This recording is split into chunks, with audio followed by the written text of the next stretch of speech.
ओम श्री महागणाधिपतये नमः। शुक्लांबरधरं विष्णुं शशिवर्णं चतुर्भुजं प्रसन्नवदनं ध्यायेत् सर्वविघ्नोपशान्तये। नमस्ते शारदा देवी काश्मीरपुरवासिनी त्वामहं प्रार्थये नित्यं। विद्यादानं च देहि मे। श्रीमात्रे नमः। ज्ञानसरस्वत्यै नमः। ओम दां दत्तात्रेयाय नमः।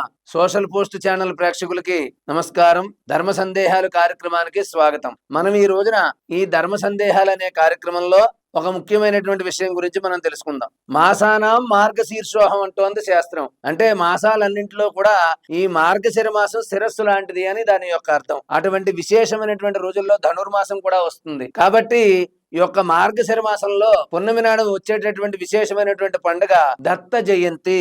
ఈ దత్త జయంతి నాడు మనం ఏ విధమైనటువంటి విధి విధానాలు పాటించాలి, ఏ విధమైన పూజలు చేయాలి, ఏ రకమైన పువ్వులు వాడాలి, ఏదైనా ప్రత్యేకంగా వస్త్రం ధరించాలా అనే అన్ని ప్రశ్నలన్నింటికి కూడా మనం చక్కనైనటువంటి విధానాన్ని తెలుసుకుందాం. దత్త జయంతి అంటే చాలా విశేషమైనటువంటి రోజు. అది గురువారం రావడం అనేది ఇంకా విశేషమైనటువంటిది. కాబట్టి ఇన్ని విశేషాలు కలిసిన ఈ పర్వదినం రోజున మనం దత్తాత్రేయుని ఆరాధించిన, గురుగ్రహాన్ని ఆరాధించిన, గురు సంబంధమైన దేవతల్ని ఆరాధించినా కూడా విశేషమైనటువంటి ఫలితాలు మనకు కలుగుతాయి. మరి గుడికి వెళ్తే ఎలా చేయాలి, ఇంట్లో ఎలా చేసుకోవాలి? గుడికి వెళ్తే అక్కడ అర్చకుల వారు చేస్తారు అభిషేకం. మనం కొన్ని చోట్ల మనం చెయ్యొచ్చు, కొన్ని చోట్ల అర్చకుల వారే చేస్తారు. మన గోత్రనామాలతో దత్తాత్రేయుడికి అభిషేకం చేయించుకుని పసుపు రంగు వస్త్రాలు కట్టుకుని వెళ్ళడం మంచిది. పసుపు రంగు వస్త్రాన్ని స్వామికి సమర్పించడం, పసుపు రంగు పువ్వుల దండ సమర్పించడం, పసుపు రంగు పువ్వులతోటి స్వామిని పూజించడం, అలాగే అక్కడే దేవాలయంలో కూర్చుని దత్తస్తవం, దత్త చరిత్ర, దత్త శ్లోకాలు, అలాగే దత్త స్తోత్రం,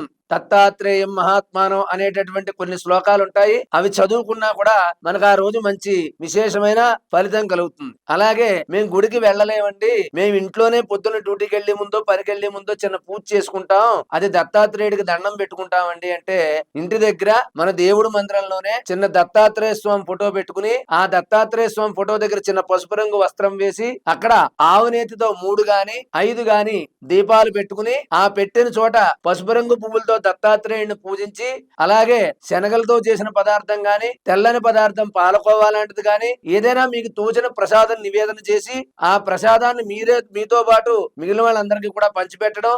ఆ ఇంట్లో ఆ పూజ అయిపోయాక అంటే ముందు మనం ఆవాహయామి అని ఒక 2 పువ్వులు, తర్వాత 2 అగరత్తులు వెలిగించడం, ఏదైనా చిన్న ప్రసాదం పట్టుకొచ్చి దాని మీద నీళ్లు జల్లి ఒక ఇలా తిప్పి ఒక 5 సార్లు అలా దేవుడికి చూపించి దండం పెట్టుకోవడం, నైవేద్యం సమర్పయామి. అలాగే తర్వాత హారతి కర్పూరం వెలిగించి నీరాజనం గృహాణేదం పంచవర్తి సమన్వితం తేజోరాశిమయా దత్తం గృహాణ వరదోపవ అనే శ్లోకం చదువుకోవడము, అదే నీరాజనం దర్శయామి అని చెప్పి హారతి కర్పూరం చూపించి తర్వాత 2 అక్షంతలు చేత్తో పట్టుకుని మంత్రహీనం, క్రియాహీనం, భక్తిహీనం దత్తాత్రేయ యత్పూజితం మయాదేవ పరిపూర్ణం తదస్తుతే అని ఆయన పాదాల దగ్గర వేసి మళ్ళీ అక్కడ వేసిన అక్షంతలు శిరస్సు మీద వేసుకోవడం, ఆ పువ్వు ఆడవారైతే తలలో పెట్టుకోవడం, మగవారైతే జేబులో పెట్టుకోవడం చేయండి.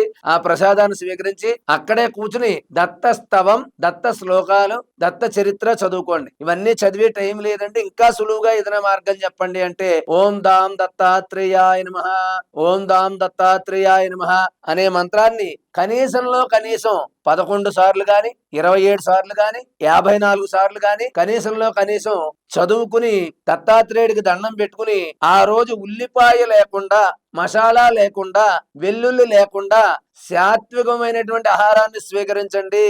అలా స్వీకరించి ఆ రోజంతా కూడా దత్త యొక్క స్మరణలో ఉండండి.